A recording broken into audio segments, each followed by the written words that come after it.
Bonjour les amis, j'espère que tout va bien avec vous. Alors, depuis les dernières semaines, vous avez eu la chance à travailler sur la réflexion de Unité 1 et vous avez aussi eu la chance d'explorer votre projet sur la révolution industrielle. Donc, vous savez qu'en total, on a 5 tâches qu'on va faire pour ce cours. Alors, il y en a 2 qui sont déjà affichées et maintenant, vous avez accès à une troisième activité. Donc, cette vidéo ici va prendre le temps à expliquer l'introduction de notre troisième unité. Le projet pour la révolution industrielle faisait partie de unité 2. Lorsque tu termines ton projet, tu es prêt à commencer unité 3. Donc, je vous suggère à commencer avec cette vidéo. Lorsque j'ai fini de présenter unité 3, je vais prendre du temps à explorer un peu la pensée historique. On avait parlé un peu, quand même assez beaucoup de ça pendant unité 1. Et vous avez eu besoin de travailler avec ces concepts de la pensée historique pour votre projet dans unité 2. Et là, je vais prendre du temps à ajouter pour unité 3. Et après ça, je vais faire un petit peu d'introduction pour notre premier événement majeur de unité 3, la Première Guerre mondiale. Alors, si vous avez la chance d'aller sur Teams pendant que vous regardez cette vidéo, vous allez voir que dans la gauche de notre classe, il y a 3 unités.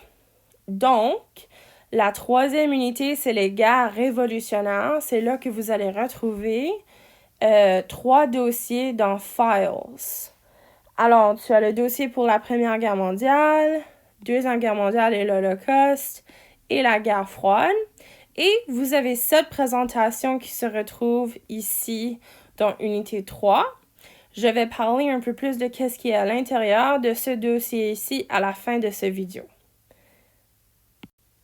Alors, si vous vous en souvenez, au tout début du cours, je sais que ça fait longtemps, je vous ai donné 7 cartes conceptuelles. C'est un peu différent, j'ai fait quelques petits ajustements, mais c'est la carte conceptuelle de notre cours. Et vous savez que le sujet de notre cours, c'est l'évolution des droits, parce qu'on sait qu'au début de l'histoire moderne, on n'avait pas de droits, et à la fin de l'histoire moderne, on s'est beaucoup développé. C'est pas parfait, mais on est venu très loin, donc c'est vraiment une évolution. Alors, dans unité 1, vous savez qu'on avait fait la révolution idéologique avec les droits humains de la Révolution française. Et c'est ça l'événement que nous avons étudié. Puis vous étiez responsable de faire une réflexion. Donc ça, c'est terminé. Unité 2, vous avez fait la révolution économique et c'est là que vous avez fait un projet. Ça, peut-être c'est pas terminé, mais ça s'en vient. Donc, je vous suggère de ne pas attendre trop longtemps pour travailler sur ces tâches parce que dans une autre 2 semaines, j'ajoute un autre travail, excusez. Alors, maintenant, on rentre dans unité 3. Dans unité 3, c'est là que vous allez revoir 2 tâches. On a une réflexion et on a aussi un projet. Unité 3 se concentre sur 3 guerres que je vais explorer avec vous après. Et encore, comme toutes nos autres unités, on explore le développement des droits humains. Donc, je vous suggère fortement de prendre le temps à chaque fois que vous travaillez sur quelque chose et réfléchir à comment cet événement ou comment ce sujet est lié à le développement de les droits. Et finalement, à la fin de ce cours, je vais placer pour vous une réflexion finale à propos de tout ceci. Et l'objectif de ta réflexion finale va être de vraiment réfléchir à le sujet de notre cours, qui est les droits, et comment que c'est lié à le développement de l'histoire moderne. Donc, c'est pour ça, les amis, que je vous demande de placer vos travaux dans FreshGrade, parce que FreshGrade, pour vous, va être votre portfolio. Et quand vous allez faire vos questions de réflexion à la fin de le cours, vous allez avoir la chance de réfléchir sur tous les travaux que vous avez faits qui sont dans votre portfolio. Alors, on va commencer tout de suite dans unité 3. Alors, la première chose que je vais vous demander de faire, c'est de faire cette petite activité. Alors, pour vous, c'est bien le faire à la maison puis vraiment réfléchir à qu'est-ce qui sont vos connaissances avant qu'on commence l'unité. Alors, première chose que je vais vous demander de faire à la maison, c'est créer une liste de tous les pays européens que vous connaissez. Donc, je vais vous donner un exemple. France. Alors, sur ta liste, tu vas créer une liste de tous les pays que tu connais qui sont dans l'Europe. Essaye de mettre le plus que possible sans regarder une carte. Alors, je vous demande d'arrêter la vidéo maintenant pour faire cette liste. Allez-y! Alors, peut-être que tu as eu la chance de créer ta liste, peut-être que c'était très court ou peut-être c'était très long, mais je voulais vous donner une carte de l'Europe aujourd'hui. Vous savez que toutes nos unités se passent en Europe. C'était la même chose avec l'histoire ancienne. La majorité de l'histoire qu'on explore se place en Europe. C'est sûr que les événements qui sont arrivés en Europe ont eu un impact sur nous au Canada, mais pour être capable de vraiment comprendre Unité 3, il faut comprendre la géographie de l'Europe. Il faut comprendre comment la géographie européenne a progressé. Alors, ceci, c'est l'Europe aujourd'hui. On a des pays comme la France, on a aussi l'Angleterre, on a des pays comme l'Allemagne, l'Espagne, Finlande. Donc, ce sont tous des pays en Europe ici qu'on voit. Alors, chaque pays a joué un gros rôle pendant l'histoire moderne. Et chaque pays était très différent avant que Unité 3 a commencé. Et c'est ça qu'on va explorer un peu. Alors, pour Unité 3, on va retourner en Europe en 1913. Ça, c'est avant la Première Guerre mondiale. Alors, si on regarde la carte que je vous ai montrée avant de l'Europe aujourd'hui à l'Europe en 1913, wow, c'est extrêmement différent. Même juste ici, on voit un territoire très différent avec l'Austrie-Hongrie. On a aussi l'Empire ici qui est très différent de avant la Première Guerre mondiale à aujourd'hui. On a un extrêmement gros progrès. Même ça, les amis, on n'a pas même l'Irlande. Alors, c'est un monde très différent. C'est qu'on voit même aussi comment gros l'Allemagne est. C'est vraiment incroyable. Alors, avant la Première Guerre mondiale et maintenant nous avançons jusqu'à après la Deuxième Guerre mondiale en 1945. Alors, dans toutes ces années-là, l'Europe a changé beaucoup, les amis. Donc, la géographie joue un gros rôle dans Unité 3. Je vous suggère à prendre le temps à vraiment explorer ces cartes. Ce document, comme j'ai dit, peut se retrouver dans Files. Alors, pour Unité 3, alors c'est votre chance à vraiment explorer comment l'Europe s'est développée. Donc, vous savez que dans Unité 3, nous allons voir 3 événements majeurs. Aujourd'hui, je commence avec l'introduction d'unité et pendant les prochaines semaines, vous allez travailler sur le premier événement qui est la Première Guerre mondiale. Donc, PGM, ça veut dire la Première Guerre mondiale. Donc, ça, c'est partie 1. Dans cette partie ici, vous allez créer une réflexion. Lorsque tu as fini de travailler et rechercher la Première Guerre mondiale. Lorsque nous avons fini partie 1, je vais placer partie 2 qui est liée à la Deuxième Guerre mondiale. Donc, DGM, qui veut dire la Deuxième Guerre mondiale. Et pas juste la Deuxième Guerre mondiale, mais aussi l'événement majeur qui est l'Holocauste. Alors, ici, vous allez retrouver un projet de recherche majeur. Ce projet va être le plus gros de tout. Ça va prendre plus de temps parce que ce sont des sujets plus complexes et beaucoup plus détaillés parce qu'ils ont encore des impacts très à long terme. Alors, la troisième chose que nous allons voir pendant cette unité, donc le troisième événement, c'est la guerre froide. Donc, en total, nous avons 3 guerres que nous allons voir. C'est pour ça que cette unité s'appelle les guerres révolutionnaires. Ce sont 3 guerres qui ont commencé depuis l'année 1914 et ce sont 3 guerres qui ont absolument changé les dernières centaines d'années de l'histoire. Comme que le virus Corona va avoir un immense impact sur notre histoire dans le futur, commençant dès maintenant. C'est la même chose en tant que immensité et grandeur d'événements pour la première, la deuxième et la guerre froide. Alors, ces trois événements sont extrêmement importants. Pour la troisième partie, il n'y a pas de tâches spécifiques, mais il y aura des documentaires que vous pourriez explorer. Vous savez que lorsqu'on finit unité 3, vous allez avoir une réflexion pour tout le cours que vous auriez besoin de compléter à la fin. Alors, les guerres mondiales pour unité 3, je vous demande une grande question. Donc, ce sera les guerres mondiales et la guerre froide. Alors, première et deuxième et guerre froide. Donc, je vous demande de garder cette question en considération pendant toute notre unité. Alors, la question est, quel rôle les deux guerres mondiales ont-elles joué dans le développement des droits de l'homme? Vous pouvez vous poser la même question aussi pour la guerre froide. Mais ça aussi, comme j'ai dit, on va aller moins en détail parce qu'on aurait moins de temps. Mais quand ça vient les deux guerres mondiales, c'est sûr que le développement que nous avons eu dans les droits n'aurait jamais existé sans ces guerres mondiales. Les événements que nous allons voir pendant ces guerres sont les choses qui se sont bâties vers le développement des droits. Sans ce développement, on aurait un monde extrêmement différent. Donc, les droits humains sont une partie extrêmement importante pour notre unité. Donc, n'oubliez pas de réfléchir à ça à tout moment.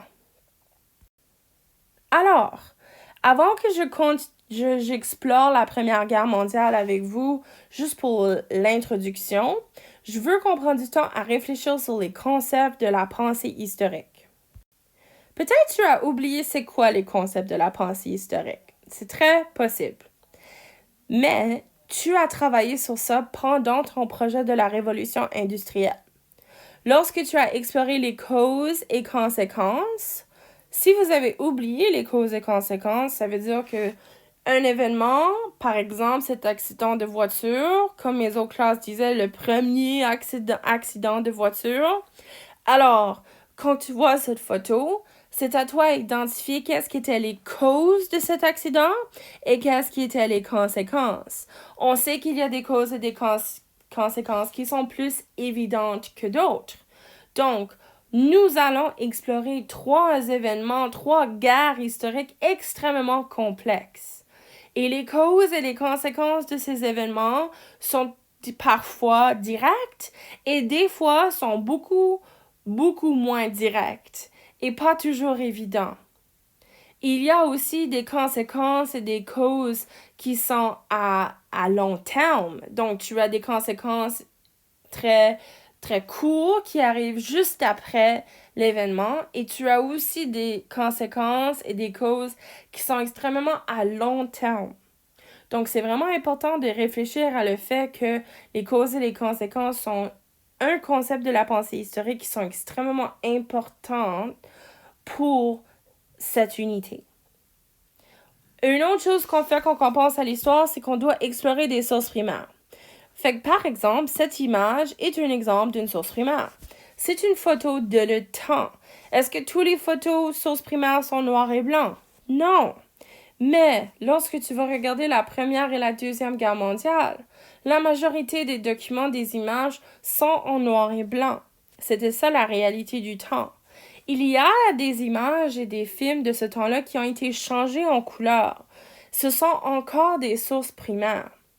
Pour être capable de vraiment comprendre l'histoire, on doit analyser l'histoire avec des sources primaires. Après ça, vous savez qu'on a la pertinence historique. Quelque chose d'extrêmement important quand on étudie l'histoire. Tu dois toujours te demander pourquoi est-ce que je étudie quelque chose? Pourquoi est-ce que j'ai besoin de savoir ceci? Et ça, les amis, c'est la pertinence historique. L'importance d'un événement, l'importance de ce que j'étudie. Donc, à chaque fois que tu étudies, tu sais que tu penses à l'importance. En vous donnant le thème de notre cours qui est les droits humains et le développement des droits, Tu sais que chaque événement qu'on étudie est important parce qu'ils sont connectés à le développement des droits. Alors, c'est pour vous à vraiment penser à ça pendant que vous étudiez. Et je vous présente quelque chose de nouveau, la perspective historique. Donc, la perspective est très importante. En effet, la perspective détermine beaucoup de choses qui se passent dans le monde aujourd'hui.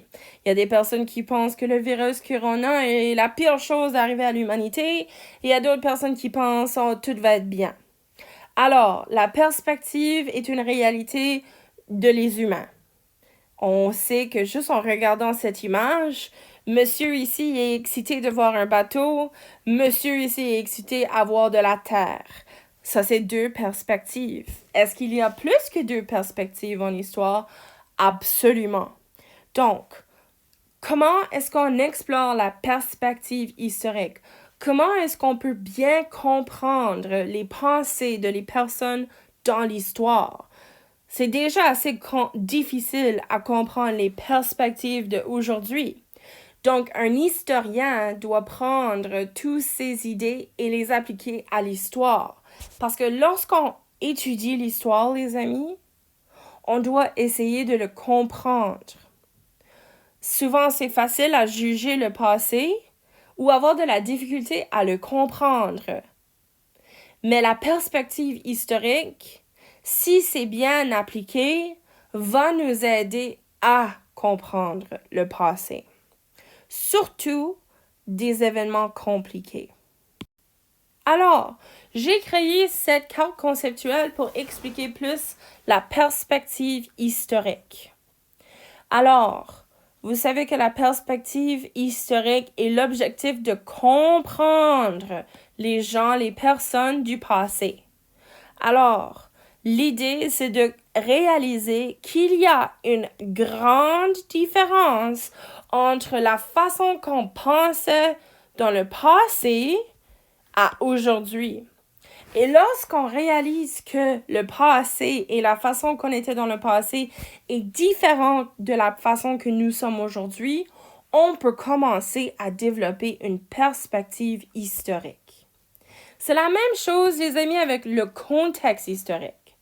Tu ne peux pas comprendre l'histoire sans connaître son contexte.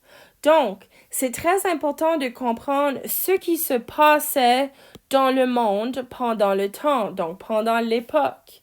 Alors, tu dois bâtir une histoire autour de ton événement. Et ça, les amis, c'est le contexte. En plus, tu dois aussi prendre en perspective, l'objectif, c'est d'être capable d'essayer de comprendre les expériences du passé. Alors, nous ne sommes pas juste ici pour étudier, mais surtout pour comprendre, les amis. Ça, c'est comment tu vas plus loin avec ton apprentissage. Et l'objectif à la fin de la journée, c'est d'explorer des diverses perspectives en histoire. Comme je vous ai montré l'image de le monsieur sur le bateau et le monsieur sur l'île, ce sont deux perspectives et il y a toujours plus que deux perspectives. On doit comprendre le contexte complet de l'histoire, qui veut dire on doit comprendre toutes les perspectives qui sont liées, qui sont connectées à un événement. Donc, cette image, je vous encourage de retourner l'explorer plus en détail. Comme j'ai dit, ce document se retrouve dans Teams sans le vidéo. Alors, on est prêt un peu pour parler de la Première Guerre mondiale. La Première Guerre mondiale s'est passée pendant 4 ans. Donc, on est encore vers la fin de la révolution industrielle. Ça fait plusieurs années que ça arrive. Et puis, les conséquences de la révolution industrielle impactent le monde grandement. Et oui, la révolution industrielle a joué un gros rôle dans la Première et la Deuxième Guerre mondiale. On sait que la révolution industrielle était un gros moment d'invention et avancement technologique incroyable. Quand vous avez fait vos projets et votre recherche, vous avez exploré un peu ces avancements technologiques. Et ces avancements technologiques, les amis, ont absolument eu un impact sur le fait que nous avons été capables d'avoir une guerre tellement énorme comme la Première Guerre mondiale. Alors, les amis, la Première Guerre mondiale est un exemple d'une guerre totale. La Deuxième Guerre mondiale est aussi un exemple d'une guerre totale. Je vous montre cette image pour que vous puissiez réaliser l'impact que cette guerre a eu sur tout le monde. Les seuls pays qui n'étaient pas impliqués dans la Première Guerre mondiale, ce sont les pays gris. Tous les pays orange et vert, ce sont tous des pays qui ont été touchés par la Première Guerre mondiale. Et la chose qui était extrêmement triste de cette guerre, les amis, et la raison pourquoi c'est considéré une guerre totale, c'est que environ 40 millions de personnes ont tombé, sont devenues victimes de cette guerre. Donc, on dit qu'environ 40 millions de personnes sont mortes à cause de la Première Guerre mondiale, que ce sont des personnes militaires ou civiles. Alors, vous allez voir aussi que dans la Deuxième Guerre mondiale, le numéro de personnes mortes est aussi extrêmement haut. Cette guerre a touché à tous les aspects de la vie. Ça a complètement changé la vie de les personnes. On pense que le virus corona est quelque chose qui change nos vies à tous les jours. Et oui, nous sommes forcés à rester à la maison. Et oui, il y a beaucoup de personnes qui ont perdu leur travail. Mais si on utilise une perspective historique et on comprend le contexte de le temps aujourd'hui comparé à le contexte de le temps pendant la Première et la Deuxième Guerre mondiale, on voit comment énormes ces événements étaient dans le passé à comparer à ce que nous sommes en train de vivre aujourd'hui.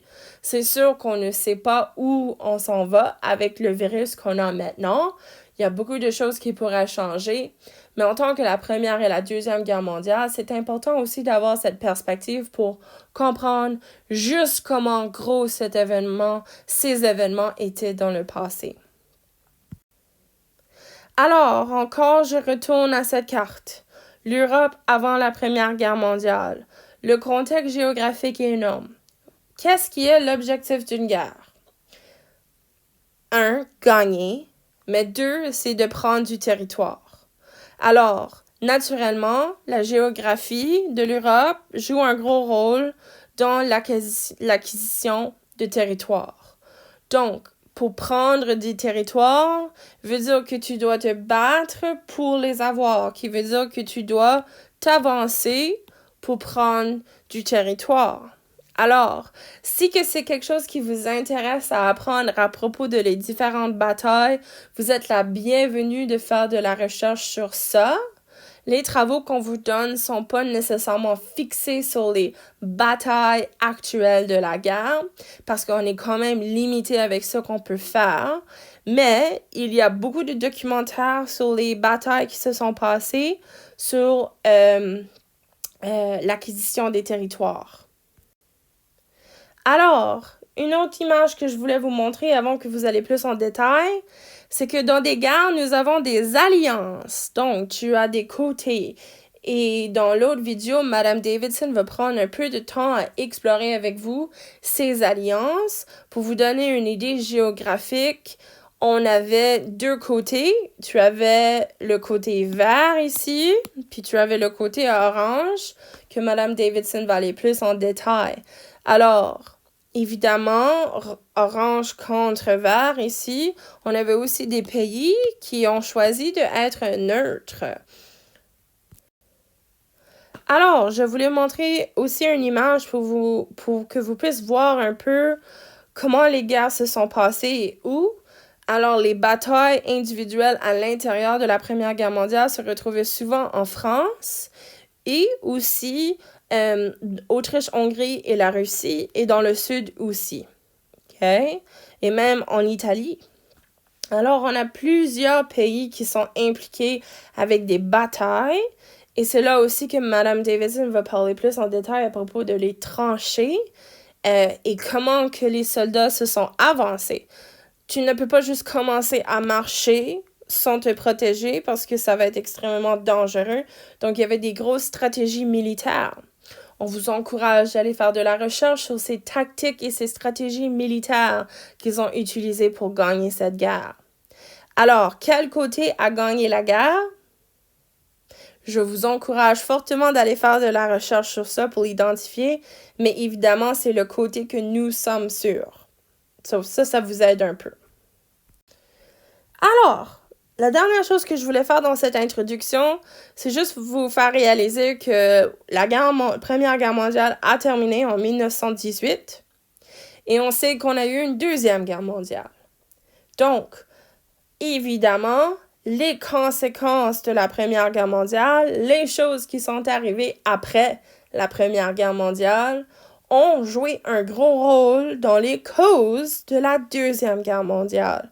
Donc, la chose qui est le plus importante, c'est que vous comprenez les causes de la Première Guerre mondiale et les conséquences de la Première Guerre mondiale. Les événements à l'intérieur de la guerre, ils sont intéressants pour vous peut-être à explorer plus en détail, mais c'est pas absolument nécessaire. En tant que contexte et perspective historique, j'ai besoin que vous connaissiez c'est quoi les causes de cette guerre et les conséquences. Parce que vous allez voir beaucoup de similarités entre la Première Guerre mondiale, Deuxième Guerre mondiale et la guerre froide. Alors, une de ces grosses conséquences majeures, c'était le traité de Versailles. Vous avez déjà vu ce mot-là, Versailles, pendant unité 1. Vous savez que le palais à Louis s'appelait le château de Versailles. Et oui, je parle de le même Versailles. Alors, à la fin de la Première Guerre mondiale, on a ce document qui a été créé. Alors, Mme Davidson va avoir la chance de vous parler un peu de les conséquences de la Première Guerre mondiale, mais vous allez être responsable d'aller faire plus de recherches sur ça pour compléter votre réflexion. Et la deuxième conséquence majeure de la Première Guerre mondiale est la création de la Société des Nations. Peut-être ce nom sonne très familier pour vous. C'est très similaire à l'organisation qu'on a dans le monde aujourd'hui qui s'appelle les Nations Unies, the United Nations. La Société des Nations, aussi connue comme the League of Nations, a été créée à la fin de la Première Guerre mondiale. Encore, je vous encourage d'aller faire de la recherche sur ceci pour voir quel est le rôle que ceci a joué dans le monde. Un gros lien entre la création de la Société des Nations et aussi le développement des droits. Donc, pour être capable de voir comment les droits se sont développés, il faut être capable de aussi explorer qu'est-ce que la Société des Nations a fait après la Première Guerre mondiale. Donc, si l'objectif de la Société des Nations est de garder la paix dans le monde, pourquoi est-ce que nous avons eu une Deuxième Guerre mondiale? Est-ce que cette Société des Nations a fonctionné? Donc, ça vous donne des choses à réfléchir lorsque vous explorez la Première Guerre mondiale. Alors, je veux aussi vous montrer cette carte qui démontre l'Europe à la fin de la Première Guerre mondiale. L'Europe est très différente qu'elle était avant la Première Guerre mondiale. Donc, je vous suggère à vraiment explorer et regarder les différences entre ces cartes. Alors, vous savez que quand vous avez terminé ceci, nous allons retourner pour un nouveau vidéo avec moi sur la Deuxième Guerre mondiale qui va se retrouver plusieurs années plus tard, mais pas beaucoup plus tard. Et quelque chose qu'on va voir, c'est le gros rôle que l'Allemagne n'a pas juste joué dans la Première Guerre mondiale, mais a aussi joué dans la Deuxième Guerre mondiale. Et ça va être très important que vous êtes capable de comprendre le rôle que la fin de la Première Guerre mondiale a joué dans l'Allemagne, surtout pour commencer la Deuxième Guerre mondiale. Alors, maintenant que j'ai fini d'expliquer l'introduction de Unité 3, je vous ai donné un aperçu de notre unité. Vous pouvez maintenant écouter le deuxième vidéo qui a été créé par Mme Davidson, qui explique un peu en détail la Première Guerre mondiale. Et donc, sa présentation qu'elle a créée est juste ici dans les guerres révolutionnaires, dans Files. Et si vous cliquez sur le dossier PGM, vous allez retrouver le PowerPoint PGM qui suit la présentation à Mme Davidson. Vous avez aussi les questions de réflexion qui se retrouvent ici, mais vous savez qu'ils sont aussi dans General, dans Assignments. Quand tu as terminé ta réflexion, tu vas le mettre dans Fresh Grade, s'il vous plaît. Alors, comme j'ai dit, les prochaines étapes, allez explorer le PowerPoint de la PGM dans Files et regardez le vidéo qui accompagne le PowerPoint. Et finalement, pour cette partie de Unité 3, tu vas terminer la réflexion. On vous donne environ 2 semaines pour terminer toutes les tâches qu'on vous a données avant ceci, plus cette réflexion. Après ça, nous allons placer des nouvelles choses qui sont à propos de la Deuxième Guerre mondiale et l'Holocauste. Si vous avez des questions, n'hésitez pas à m'envoyer un courriel. Merci, bonne journée!